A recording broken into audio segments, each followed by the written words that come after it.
আসসালামু আলাইকুম। আজ আপনাদেরকে দেখাবো কিভাবে একটি টিন সেটের রেস্টুরেন্ট কিভাবে ওয়ারিং করতে হয়। তো এই পাশে দেখুন, এখানে আমি একটা সিগন্যাল বোর্ড লাগিয়েছি। এখানে এলবো দিয়ে পাইপ দিয়ে উপরে উঠে রেখেছি।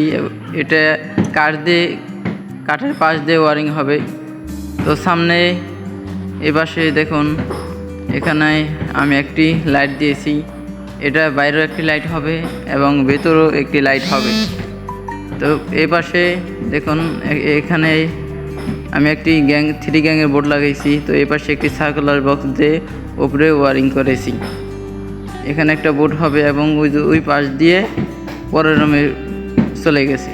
তো এই পাশে এখানে আমি একটি সার্কুলার বক্স দিয়ে একটা লাইটের পয়েন্ট রেখেছি এবং এখানেও একটি লাইটের পয়েন্ট রেখেছি এবং এই পূর্ব দিকে একটি লাইটের পয়েন্ট রেখেছি।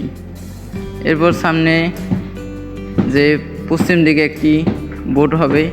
এই বোর্ডে থেকে এখানে এসে একটা বেন দিয়ে এখানে 2 এর একটি ডিবি বসবে। এরপর বোর্ডে থেকে আমি 2টা পাইপ দিয়ে ওয়ারিং করে রেখেছি। এরপর কিচেনে একটি বোর্ডে থেকে একটি সার্কুলার বক্স এনে নিচে 2 গ্যাং দিয়েছি। এখানে 2টা সকেট হবে।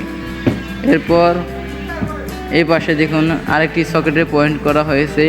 ওর উপরে একটি সার্কুলার বক্স দিয়ে একটি এলবো দিয়ে রেখেছি। ওটা পরবর্তীতে ওয়ারিং করা হবে।